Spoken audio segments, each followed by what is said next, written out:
সকাল থেকে আছি আমরা আমাদের যারা ভাই বোনেরা আসলে আহত অবস্থায় রয়েছেন তাদের খোঁজ খবর নেওয়ার চেষ্টা করেছি এবং আজকে আমরা প্রায় 2 ঘন্টা ধরে এখানে প্রায় 50 জন রোগীর সাথে দেখেছি, কথা বলেছি। মানে আসলে বাইরে থেকে বাস্তবতা একরকম, আমরা যখন এখানে আসি বাস্তবতাটি আসলে আরেক রকম।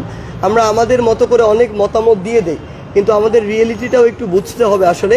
তো আমরা এই যে চক্ষু হসপিটালে যে এসেছি, এখানকার আমার হাতের যদি কোথাও এখানে কেটে যায়, আমার পা যদি ভেঙে যায়, এগুলোর যে ক্ষতিটা, এই ক্ষতিটা আসলে আমি রিভাইভ করতে পারি। কিন্তু এখানে এমন অসংখ্য ভাই রয়েছে যাদের চোখে এই যে ছোট যে বুলেটগুলো অর্থাৎ পিলেট যেগুলোকে আমরা বলি 5টি 7টি 10টি পর্যন্ত রয়েছে। এবং সবচেয়ে বড় কথা হচ্ছে 2 চোখেই এই সমস্যা, এই সংখ্যাটি অনেক। এবং এখানে সবচেয়ে বড় যে সমস্যাটি, যে ওই ভাইরা আমার, তাদের সামনে কিন্তু আমরা এটি বলতে পারছি না, তাদের ফ্যামিলি রয়েছে, তারা রয়েছে, তারা কিন্তু আর জীবনে দেখতে পাবে না। সো এটা যে কত বড় একটি কথা, মানে তারা আর তাদের জীবনে এই পৃথিবীকে দেখতে পাবে না, এটা আসলে অনুধাবন করা ছাড়া আর কোনো উপায় নেই আসলে। তাদের পুরো ফ্যামিলি রয়েছে এখানে, এমন অনেকে রয়েছে যাদের পুরো ফ্যামিলি তাদের উপর ডিপেন্ডেন্ট, এমন অনেকে রয়েছে ফ্যামিলির একমাত্র উপার্জনক্ষম। সেই জায়গা থেকে অবস্থা আসলে খুবই শোচনীয়। আমরা আমাদের জায়গা থেকে একটা জিনিস আপনাদেরকে স্পষ্ট বলি, আমরা রিসেন্টলি যেটি দেখছি আসলে, যে সব পক্ষ থেকে যেটি হচ্ছে, যে ডক্টর থেকে শুরু করে হসপিটালের যারা বিভিন্ন স্টাফ রয়েছে, এটা সত্য যে বাংলাদেশের অনেক হসপিটালে বিগত দিনগুলোতে আমরা যেটি দেখেছিলাম যে আসলে তারা তাদের মতো করে চলার চেষ্টা করত, মানুষের কথা কম চিন্তা করত। কিন্তু এখনও হয়তো এরকম কিছু হসপিটাল রয়েছে, কিন্তু কিছু হসপিটাল আমরা যেটি দেখতে পাচ্ছি যে ডক্টর থেকে শুরু করে স্টাফরা তাদের সর্বোচ্চ চেষ্টাটুকু করছে, কিন্তু আমাদের বিভিন্ন মহল থেকে আমাদের মতো করে আমরা তাদেরকে হয়তো রুটভাবে কথা বলছি, চাপ প্রয়োগ করছি, আমরা যেটা বাইরেদেরকে বিভিন্ন অভিযোগে অভিযুক্ত করছি। কিন্তু আজকে আমরা যেমন কথা বললাম যে কারো চোখ থেকে মনে করুন 1টি বা 2টি পিলেট আজকে অপারেশনের মাধ্যমে বের করা হয়েছে, এরপরে ওই চোখটি রিভাইভ হয়ে আরেকটি অপারেশনের উপযুক্ত হতেও প্রায় 1 মাস সময় লাগবে। এখন এই সময়ে যদি কেউ একজন ধরেন রোগী, তার ওই বিষয়ে ওই আইডিয়াটি নেই, তিনি বলে বসলেন যে বিগত 1 মাস ধরে আমার কিছুই করা হচ্ছে না, ব্যাপারটি কিন্তু এমন নয়। আমরা আবার ওই নিউজটিও বিভিন্নভাবে প্রচার করি, কিন্তু ওই অপারেশন উপযুক্ত হওয়ার তো সময়টুকু তাকে দিতে হবে। সেই জায়গা থেকে আমার মনে হয় আমাদের জন্য মিস ইনফরমেশনগুলো এভাবে না ছড়ায়, যেন ডক্টর থেকে শুরু করে যারা কাজ করছেন, আসলে অনেকে ফাঁকি দিচ্ছেন, এটাও সত্যি এই ক্রুশিয়াল মোমেন্টে, কিন্তু অনেকে দিন রাত কাজে লাগিয়ে কাজ করছেন। এমন একজন মানুষ আমার সাথে রয়েছেন। তো এই মানুষগুলো যেন ডিমোটিভেট এবং ডিমোরালাইজ না হয়ে যায়, এটি একটি বিষয়। আরেকটি বিষয় হচ্ছে যে এই যে ভাইরা এখানে রয়েছে, আমি অনেক স্টুডেন্ট পেয়েছি যারা সামনে এসএসসি পরীক্ষা দিবে কিংবা রানিং এইচএসসি পরীক্ষা দিচ্ছে। আমরা দেখছি যে আমাদের এই ভাইদের একটা আন্দোলন চলছে, সেটির বিষয়ে হয়তো অভিজ্ঞ মহল যারা রয়েছে সিদ্ধান্ত নিবে, কিন্তু সিদ্ধান্ত যদি পরীক্ষার দিকে যায়, তাহলে এখানে যারা রয়েছে আমাদের জায়গা থেকে দাবি থাকবে, একজন মানুষ তার 2 চোখ দিয়ে দেখতে পাচ্ছে না, সে হাসপাতালে এখানে কাতরাচ্ছে, তার তো বাকি পরীক্ষাটা দিয়ে পাশ করে যাওয়া সম্ভব না। তাকে ওই বিবেচনাটুকু করতে হবে, যেই বিষয়গুলোর পরীক্ষা হয়েছে সেগুলোর উপরে তার যে জাজমেন্ট সেটি করতে হবে। এর জন্য যারা সামনে থেকে লড়াই করেছে, আপনারা দেখবেন এখন সুবিধা নেওয়ার জন্য অনেক মানুষ আসে বিভিন্ন জায়গায়, তাদের কত রকমের ফরিয়াদ, কিন্তু রাস্তায় নামার সময় এই মানুষগুলো ছিল না। যারা রাস্তায় নেমেছিল, যারা বুক পেতে দিয়েছিল, আজকে তারা হাসপাতালে। তাহলে আপনি রাষ্ট্রের যেই ডিসিশনই নেন না কেন, তাদের কথা আপনার মাথায় রাখতে হবে। আরেকটি বিষয়, আমরা অনেকজন ভাই বোনকে দেখেছি এখানে যারা তাদের ফ্যামিলির একমাত্র উপার্জনক্ষম, তারা তাদের 2টি চোখ হারিয়েছে, 1টি চোখ হারিয়েছে। এই মানুষগুলোর উপার্জনটি করবে কিভাবে? এই মানুষগুলো তাদের পরিবারটি চলবে কিভাবে? তাই রাষ্ট্রের কাছে আমাদের দাবি, আজকে যারা রাষ্ট্র পরিচালনা করছেন অন্তর্বর্তীকালীন সরকার হিসেবে, কিংবা সামনে জাতীয় নির্বাচনের মাধ্যমে যারা করবেন, তারা যেন এই মানুষগুলোর কথা কখনো ভুলে না যায়। এই মানুষগুলোর পরিবার সারা জীবন সাফার করবে। আজকে এখন বা সামনে যারা সরকার হবে, তাদের এটি হওয়ার পিছনে সবচেয়ে বড় কারিগর কিন্তু এই মানুষগুলো। তাই তাদের একটি আর্থিক সেটি অনুদান হোক, তাদের পরিবার যেন চলতে পারে, এই ব্যবস্থাটি তাদের জায়গা থেকে অবশ্যই করতে হবে, এটি আমাদের মাথায় রাখতে হবে। আরেকটি জিনিস যেটি হচ্ছে যে আমরা আসলে বর্তমানে যে বিষয়টি দেখতে পাচ্ছি, যে আমাদের এই 16 বছরের একটি ফ্যাসিস্ট রেজিম চলেছে।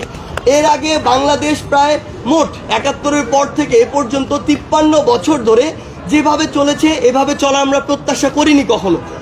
আমরা যদি আগের অংশগুলো বাদও দিই, এই 16 বছরে যে ফ্যাসিস্ট রেজিম চলেছে, সেই 16 বছরের দুর্নীতি রন্ধ্রে রন্ধ্রে ছড়িয়ে পড়েছে। সিস্টেমগুলো প্রত্যেকটি জায়গায় করাপ্টেড। ওই সিস্টেমকে আমরা আশা করছি 16 দিনের মধ্যেই যেন ঠিক হয়ে যাবে। মানে আমাদের সবার এক্সপেকটেশন এমন যে আমরা একটা তুড়ি মারবো আর বাংলাদেশে সব কিছু ঠিক হয়ে যাবে। 16 মাস এখনো হয়নি, আমরা দেখছি যে বিভিন্ন জায়গা থেকে মানুষ মানে ইনস্ট্যান্ট রেজাল্ট চায়। আসলে এই জায়গা থেকে আমার মনে হয় যে সকলের এই ধৈর্যটুকু ধরতে হবে, সময় দিতে হবে। অন্তর্বর্তীকালীন সরকারের এখনো 16 দিন সময় হয়নি। আমরা আমাদের জায়গা থেকে সাজেশন জানাতে পারি, কিন্তু দেখছি রাস্তায় বিভিন্ন জায়গা থেকে যেই মানুষগুলো 16 বছরে কোনো একটি সরকারের সমালোচনামূলক ফেসবুক পোস্টে একটি রিয়াকশন দিতে ভয় পেত, সেই মানুষ আজকে এই বিপ্লবের পরে সবাই দলে দলে রাস্তায় নেমে পড়ছে তার ছোট্ট ছোট সমস্যাগুলোর জন্য। ঠিক আছে, এই সমস্যাগুলো আমরা চাই সলভ হোক, কিন্তু রাষ্ট্রকে বা অন্তর্বর্তীকালীন সরকারকে তো সেই সময়টুকু দিতে হবে এই রিভাইভটুকু করার জন্য। তো আমার মনে হয় সবার জায়গা থেকে পরামর্শ আমরা দিতে পারি, কিন্তু ধৈর্যশীল হতে হবে। 16 বছরের সিস্টেম ডেভেলপ বাদ দিলাম, মিনিমাম একটা নিউট্রালাইজ হওয়ার জন্য তো 16 মাস সময় প্রয়োজন। সেই জায়গা থেকে আমি চাইবো সবাই যেন একটু ধৈর্যশীল হয়। আরেকটি জিনিস বলে রাখি, আমরা এখন পেলাম তাদের কাছে বিভিন্ন মানুষ ব্যক্তিগত সুপারিশের জন্য আসে, অর্থাৎ এই মানুষগুলো এখনো রাষ্ট্র চিন্তার বাইরে গিয়ে ব্যক্তিগত চিন্তা নিয়ে আছে। আমরা আসলে আমাদের ব্যক্তিগত জায়গা থেকে অনেক, আমার মনে হচ্ছে যে আমরা বেশ স্বার্থপর এখনো। আমরা যদি ব্যক্তিগত জায়গার চিন্তাটি বাদ দিয়ে নিজে নিজের জায়গা থেকে দুর্নীতিমুক্ত হই, নিজে নিজের দায়িত্ব এবং কর্তব্যটুকু পালন করি, তাহলেই রাষ্ট্র কেবল সঠিক পথে যাওয়া সম্ভব। আশা করছি রাষ্ট্র ভালো দিকে যাবে, নিজে নিজের জায়গায় ঘুষ দিচ্ছি, নিজে নিজের জায়গায় 10 জনকে মারিয়ে নিজের সুবিধাটি আদায় করে নিচ্ছে, নিজে অযোগ্য তারপর চাচ্ছি আমি ওখানে রিক্রুট হই, তাহলে রাষ্ট্র কোনদিন ভালো হবে না। সেই জায়গা থেকে আমরা চাই সবাই যেন সবার ব্যক্তিগত জায়গা থেকে এই সহযোগিতাটুকু করে। আর সর্বশেষ একটি কথা জাস্ট, সেটি হচ্ছে এই মেসেজটুকু চক্ষু হাসপাতালে আমরা বিভিন্ন অভিজ্ঞ ডক্টরদের সাথে কথা বলেছি, তাদের জায়গা থেকে বেশ কিছু কথা এসেছে যে আপনাদের অভিযোগ ছিল এরকম যে চোখের ভিতরে বিভিন্ন পিলেট রয়েছে বা শরীরের বিভিন্ন অংশে পিলেট রয়েছে, তারপরও অনেককে রিলিজ করে দেওয়া হচ্ছে। রোগীদের থেকেও এরকম বিভিন্ন অভিযোগ এসেছে। এটির একটি ক্লিয়ারিফিকেশন অনেকটা এরকম যে কিছু পিলেট ধরুন চোখের একদম ভিতরে চলে গিয়েছে, ওটি বের করতে গিয়ে চোখের যে পরিমাণ ক্ষতি হবে ওটি ভিতরে থাকলে তার চেয়ে ক্ষতির পরিমাণ কম হবে, বা ওই মানুষটি জীবনে তার চেয়ে কম স্ট্রাগল করবে। কারণ চোখ খুবই সেন্সিটিভ এবং সফট একটি জায়গা, তার ভিতরে অস্ত্রোপচার করে ওই পিলেটটি বের করা এর চেয়েও বেশি ক্ষতিকর হতে পারে, বা চোখ ওই রিভাইভটি আর নাও হতে পারে। সেই জায়গা থেকে আমরা মনে হয় যদি কোনো অভিযোগ আসে, আমরা অভিজ্ঞ ডক্টরদের কাছে সেই অভিযোগের কতটুকু সত্যতা আছে সেটি নিয়ে যেন প্রচার করি এবং মানুষকে ওই সত্য তথ্যটি দিই। এটি ছিল আমাদের আজকে স্বাস্থ্য সংক্রান্ত আমার জায়গা থেকে কিছু তথ্য। আরেকটি বিষয় শুধু অ্যাড করি, এটি হচ্ছে আজকে আমরা একটি প্রতিনিধি দল বৈষম্য বিরোধী ছাত্র আন্দোলনের আমরা গিয়েছিলাম ঢাকেশ্বরী মন্দিরে আমাদের হিন্দু ধর্মাবলম্বী যে ভাই বোনরা রয়েছেন তাদের সাথে একটি বিষয় নিয়ে কথা বলার জন্য, যেটি হচ্ছে যে সামনে যে 26 তারিখ রয়েছে, সেখানে আমাদের শুভ জন্মাষ্টমী রয়েছে। তারা তাদের জায়গা থেকে বলেছে তারা বরাবরের মতোই সুন্দরভাবে শুভ জন্মাষ্টমী পালন করতে চায় এবং তাদের যে র্যালিটি হয় সেটি যেন সুষ্ঠুভাবে হয়, সেটি তারা এই সহযোগিতাটুকু চায়। আমরা আমাদের জায়গা থেকে শুধু একটি কথা বলি, বাংলাদেশ কতটুকু ভালো আছে এটা ডিপেন্ড, বিভিন্ন ধর্মের রয়েছে, সংখ্যালঘু রয়েছে, তারা কতটুকু ভালো আছে, তাদের ভালো থাকার মানদণ্ডই আমাদের সবার ভালো থাকার মানদণ্ড। সেই জায়গা থেকে আমরা যারা রয়েছি, আমরা ইসলাম ধর্মাবলম্বীর সংখ্যা সবচেয়ে বেশি, আমাদের উচিত হবে সেদিন আমরা তাদেরকে প্রোটেক্ট করব, যেন তাদের উপরে বিন্দুমাত্র কোনো আঘাত না আসে, এবং আমরা সবাই সেখানে থাকব। একটি জিনিস মনে রাখবেন, রাষ্ট্রের একটি কিন্তু শরীরের মতো, একটি বডির মতো, বডির একটি ছোট্ট একটি অংশেও যদি একটি সমস্যা হয়, পুরো বডি বা আমরা পুরো মানুষটি আসলে সেই অস্বস্তিটি অনুভব করি। সেই জায়গায় আমার কোনো একটি ধর্মাবলম্বী ভাই যদি একটি ভীতিকর পরিস্থিতিতে থাকে, সেটা আমাদের জন্য সমস্যা। সো এই জায়গা থেকে জাস্ট একটু কথাই বলবো আপনাদেরকে এবং আমার হিন্দু ধর্মাবলম্বী ভাই বোনদের উদ্দেশ্যে, যে আপনারা এই সাহসটুকু রাখেন যে বাংলাদেশের সকল ভাই বোনেরা আপনাদের সাথে আছে। অবশ্যই কেউ আপনাকে বিভিন্ন উদ্দেশ্যে এই ভয়টুকু দেখাতে পারে, বিভিন্ন উদ্দেশ্যে বিভিন্ন প্রোপাগান্ডা ছড়াতে পারে, যেটি ছড়ানো হচ্ছে, আপনারা এসব প্রোপাগান্ডায় কান দিবেন না।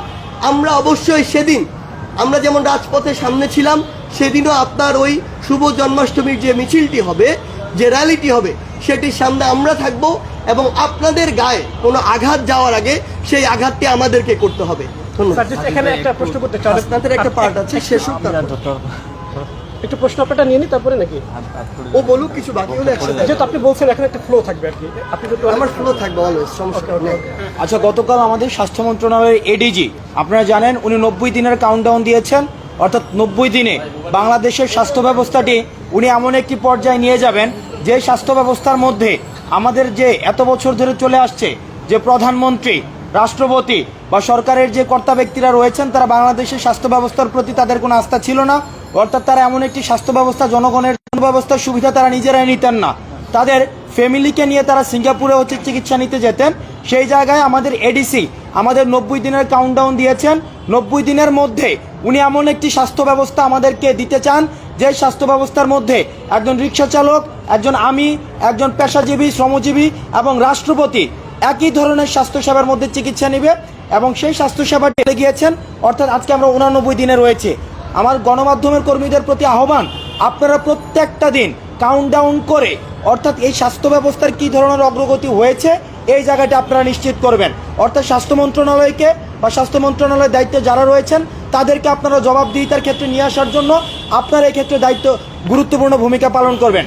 দ্বিতীয় যে বিষয়টি, এইচএসসি পরীক্ষার্থীরা, আমি ব্যক্তিগতভাবে মুগ্ধা মেডিকেলে গিয়েছি, ঢাকা মেডিকেলে গিয়েছি, নিউরো সায়েন্সে গিয়েছি, সেখানে আমরা দেখেছি অসংখ্য এইচএসসি পরীক্ষার্থী আহত অবস্থায় রয়েছে এবং তারা খুব দ্রুততম সময়ের মধ্যে পরীক্ষাটি যে সামনে দেওয়ার যে ডেটটি প্রকাশিত হয়েছে সেই ডেটে পরীক্ষা দেওয়ার জন্য তারা প্রস্তুত নয়। এখন একটি পরীক্ষার জন্য, পাবলিক পরীক্ষার জন্য মানসিক প্রস্তুতির প্রয়োজন রয়েছে, শারীরিক প্রস্তুতির প্রয়োজন রয়েছে এবং এই দেশের সংকটকালীন সময়ে তাদের যে এক ধরনের মানসিক ট্রমার মধ্যে যেতে হয়েছে।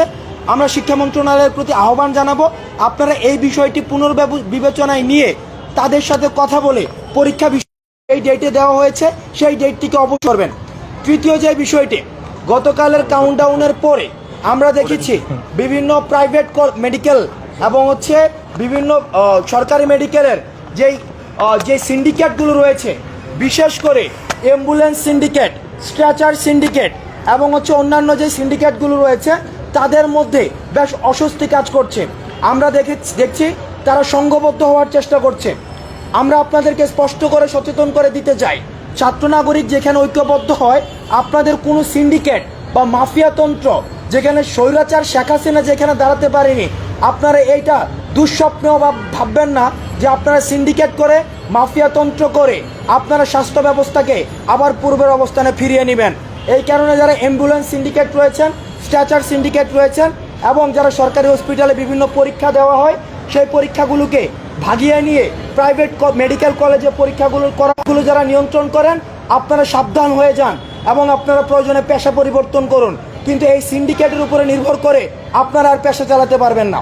চতুর্থ যে বিষয়টি রয়েছে, আমি ব্যক্তিগতভাবে এবং সার্জিসকে নিয়ে আমরা অনেকগুলো স্টেক হোল্ডারের সাথে আজকে কথা বলেছি। তারা বিভিন্নভাবে হচ্ছে এইভাবে যে তাদেরকে প্রথমে চুক্তিভিত্তিক নিয়োগ দেওয়া হয়েছিল, কিন্তু তারা এখন স্থায়ীকরণের জন্য তারা হচ্ছে রাস্তায় নেমে এসেছে। দেখুন, আপনাদের প্রতি স্পষ্ট বার্তা, আপনাদের যখন চাকরিটি দেওয়া হয় তখন কিন্তু আপনাদের সেখানে উল্লেখ ছিল এটি চুক্তিভিত্তিক এবং একটি প্রজেক্টের জন্য সেগুলো দেওয়া হচ্ছে। সুতরাং প্রজেক্টের মেয়াদ যখন শেষ হয়ে যাবে তখনই কিন্তু আপনাদের চাকরিটি শেষ হয়ে যাবে এবং সেটি জেনেই কিন্তু আপনারা চাকরিতে নিয়োজিত হয়েছিলেন এবং আপনারা নিয়োগপত্রটি গ্রহণ করেছিলেন।